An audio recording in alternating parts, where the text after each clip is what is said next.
Avoir autant de potentiel et faire un truc qui est aussi cliché, aussi insipide, aussi formaté, qu'on a déjà vu 100 fois et en 100 fois mieux partout à Hollywood, mais putain, c'est quand même assez terrible, quoi.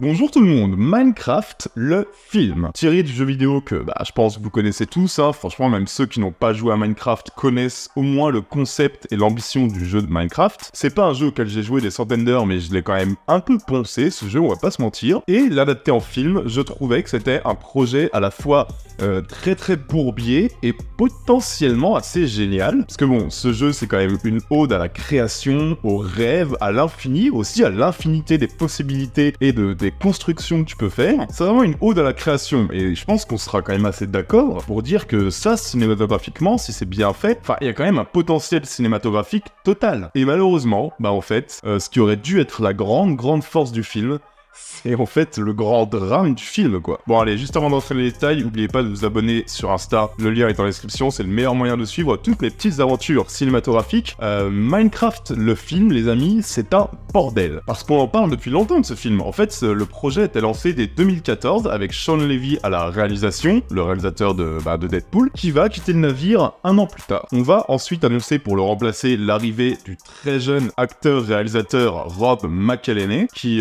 pareil, il va tenir un an avant de quitter le projet suite aux contraintes absolues imposées par Universal et par Mojang Studio, qui est donc le concepteur du jeu original, qui a un gros droit de regard sur l'adaptation. Du coup, qu'est-ce qu'on fait? On continue à aller vers des jeunes réalisateurs qu'on peut facilement formater, et on embauche Peter Sollett, qui est, pareil, un jeune réal qui n'a jamais tenu un tel budget que Minecraft, clairement pas. Peter Sollett, c'est quand même un réal qui se revendique inspiré par Truffaut, Fellini, Bergman, John Cassavetes, je pense que le gars, il est arrivé dans le projet, au bout de quelques années, il s'est dit, bon, je vois finalement pas trop le lien, en fait, entre le 7ème saut et ce que je suis en train de faire avec Minecraft, du coup, il s'est cassé, quoi. Il s'est cassé lui aussi, 3ème réalisateur qui se casse, et il se casse en avril 2022, c'était il y a pas si longtemps que ça, hein. Du coup, ras-le-bol, on arrête les conneries, on embauche Jared Hess, qui va lui, enfin, rester faire le film. Il est connu pour l'assez sympa Napoléon Dynamite, il est aussi connu pour l'atroce Nacho Libre, où il y avait déjà Jack Black dans le rôle titre. C'est donc lui qui a réalisé le film qui sort aujourd'hui en salle. Et les amis, je vais pas vous mentir, j'ai quand même l'impression qu'on m'a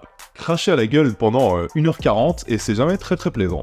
In the overworld, Wow. anything you can dream about, you can create. En allant voir Minecraft, franchement, moi j'avais des attentes. Parce que je pensais à un film, qui est pas non plus un grand film, mais qui est un film qui avait fonctionné sur moi, qui était le reboot de Jumanji. J'y ai sans doute pensé par ce casting déjà, donc Jack Black qu'on retrouvait, accompagné d'un gros bourrin, bon là c'est Jason Momoa qui remplace The Rock. Et pour moi, Jumanji c'était un film qui était un sympathique film d'aventure, une petite quête ludique remplie d'humour, qui était friqué, qui n'avait aucune prétention, qui n'inventait pas la poudre, qui avait conscience des clichés et des stéréotypes qui nous balançaient à la tronche, qui avait la bonne idée de durer 1h30, qui était coloré, rythmé, qui allait d'un point A à un point B. Ça a fonctionné, quoi, ça a fait son taf. Sur moi, le reboot de Jumanji, ça a largement fait son taf. Et c'est un peu ce que j'avais en tête. J'avais un petit peu envie de retrouver cette espèce de souffle d'aventure sans prétention. Je m'attendais pas à un grand film, je m'attendais au moins à un film qui puisse être distrayant et qui se foute pas ouvertement de ma gueule. Minecraft le film, c'est quand même bien foutu de ma gueule, on va pas se mentir, et je vais vous préciser ça. Alors avant toute chose,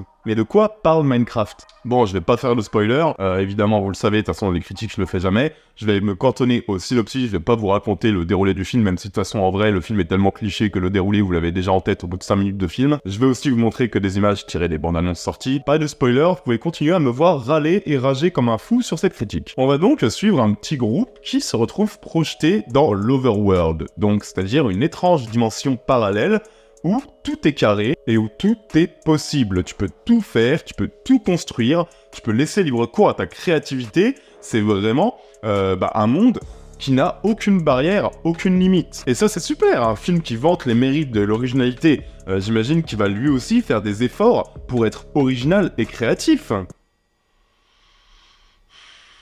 Donc là-bas, ce petit groupe va retrouver Jack Black, qui est un créateur qui vit depuis des années dans le monde de Minecraft et qui du coup en maîtrise un peu les règles et qui va initier tout notre petit groupe aux règles de ce monde absolument fabuleux, absolument génial, ce monde où rien n'est interdit. Tout en tâchant d'échapper à Malgosha, qui est un grand méchant qui veut détruire le monde et la créativité en général, et c'est vraiment la seule caractérisation qu'on aura de ce méchant, c'est en fait il est méchant.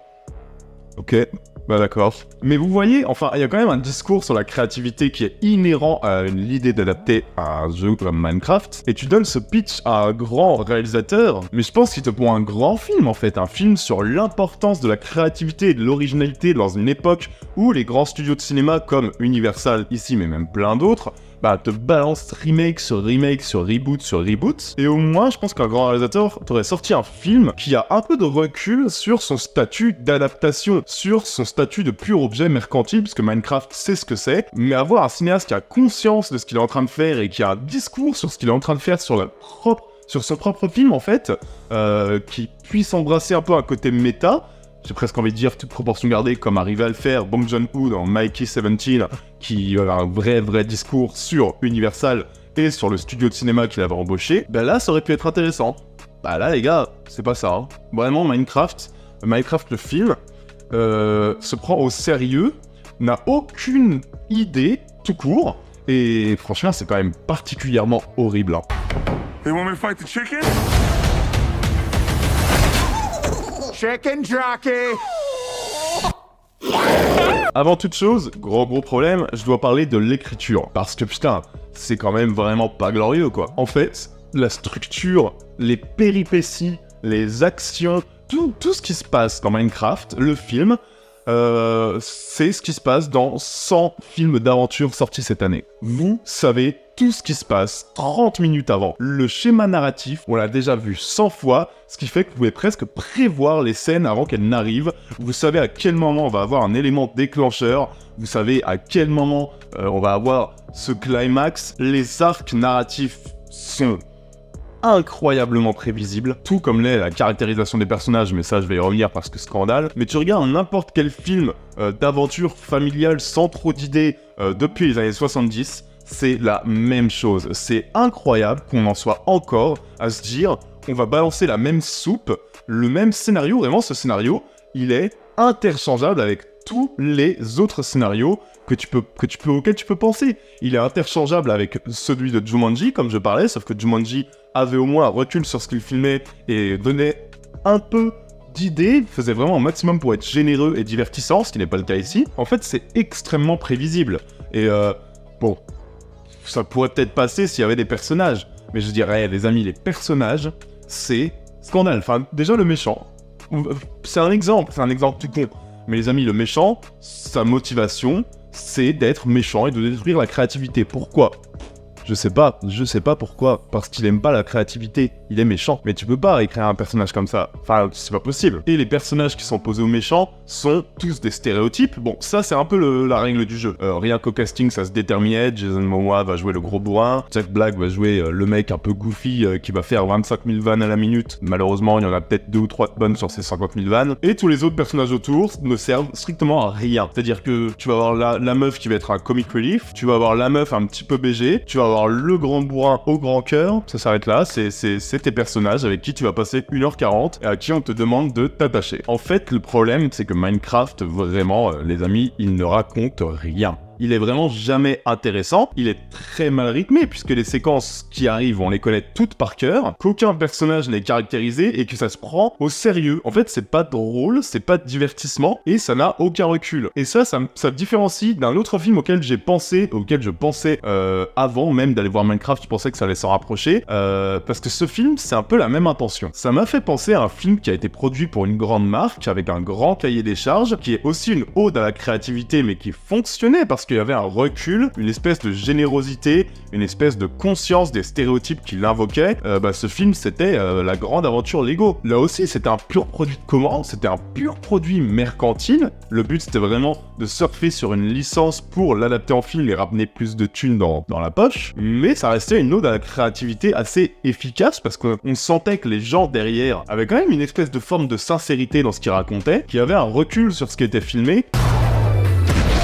Relax, everybody, I'm here. Batman? Awesome! Si je dois parler de mise en scène, si je dois parler de photographie, bah c'est pareil, c'est cata, parce que autant l'écriture, bah n'arrive jamais à faire exister le monde dans lequel les persos évoluent et n'arrive jamais à surprendre et à intriguer ou même à captiver, mais autant, les amis, il faut pas compter sur la mise en scène pour faire le taf non plus, hein. Parce qu'en fait, encore une fois, bah ça va pas vous surprendre, il n'y a pas d'énorme erreur de mise en scène, je veux dire, c'est pas horriblement mise en scène, c'est extrêmement académique, c'est une mise en scène déjà vue 100 fois, c'est une mise en scène qui n'a rien à proposer. Tu filmes un monde où rien n'est impossible, où rien n'est interdit, où tu peux tout faire, où le but est de vendre une créativité. Putain, t'es champ contre champ, filmé en respectant bien ta règle des 180 avec un éclairage extrêmement lisse, avec une photographie qui gentiment sature les couleurs, mais pas trop parce qu'il faut pas non plus que ce soit trop extravagant. Bah ça me fait chier, en fait. Je veux dire, c'est tellement pas adapté à ce que tu racontes. En fait, si t'étais dans le film et tu serais le méchant qui est anti-créatif, quoi. Bon après, la photographie, je m'y attendais un petit peu parce que, bon, c'est quand même filmé par Enrique Chediak, qui a quand même énormément de daubes à son actif. Je veux dire, regardez sa filmographie, ça fait quand même un peu mal. À côté de ça, bah du coup Minecraft c'est un peu comme... Enfin, c'est pas horrible à voir, même si bon, il y a des effets spéciaux aussi qui sont quand même sacrément ratés, parfois réussis, parfois ratés, c'est assez étonnant les effets spéciaux dans ce film. C'est un film qui a pas mal de fautes de goût, et c'est un film dont la plus grande faute de goût est d'être...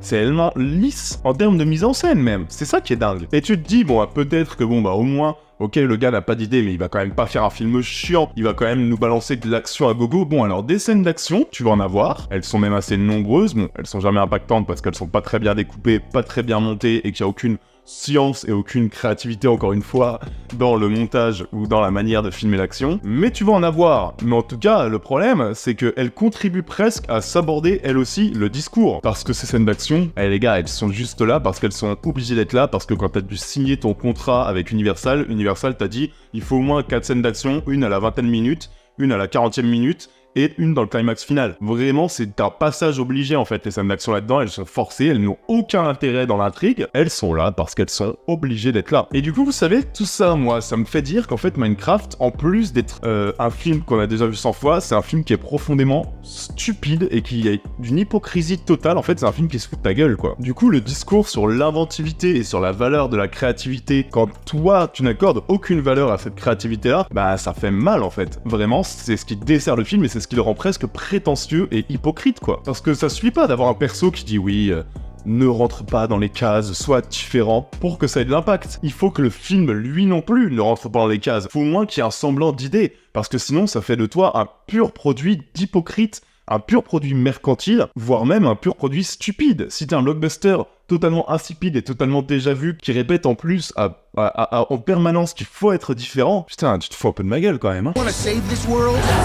Creativity is key to survive. En fait, franchement, c'est un film stupide. C'est un film qui est vraiment très stupide, qui est peut-être parfois volontairement stupide, mais quand t'es débile, sans avoir de fond et sans rien avoir à vendre derrière, bon bah voilà, bah t'es débile, ok, super, génial. Mais vous voyez, par exemple, je pense à Mikey 17, j'ai quand même encore beaucoup pensé. Mikey 17, c'est un film qui a quand même certaines scènes gentiment over the top, parfois grotesques, parfois débiles, mais ça marche parce qu'il y a un fond sur ce qui est raconté. Il y a un fond sur le studio, il y a un fond sur l'Amérique qui est venue chercher Bong Joon-ho en espérant qu'il se formate. C'est pas de la débilité pour de la débilité, c'est pas juste de la débilité sans rien derrière. Bah là, c'est ça, quoi. Et vous avez remarqué que je m'ai pas beaucoup parlé des acteurs, bah parce que déjà, les acteurs, en vrai, j'ai pas trop envie de les juger vu les personnages qu'on leur a donnés qui sont absolument pas construits. Moi, j'aime bien Jason Momoa, généralement, ça me fait plaisir de le revoir, mais là, son personnage, c'est un scandale. Jack Black joue le rôle du gars un peu goofy, comme il le joue depuis 10 ans, qui en fait un peu des caisses, qui a quelques punchlines, parfois drôles. J'ai ri à 2 blagues dans tout le film, mais le problème, c'est qu'elles sont noyées au milieu de 50 autres qui ne marchent pas, et en fait, au bout d'un moment, mais tu souffles, quoi. Je veux dire, Jack Black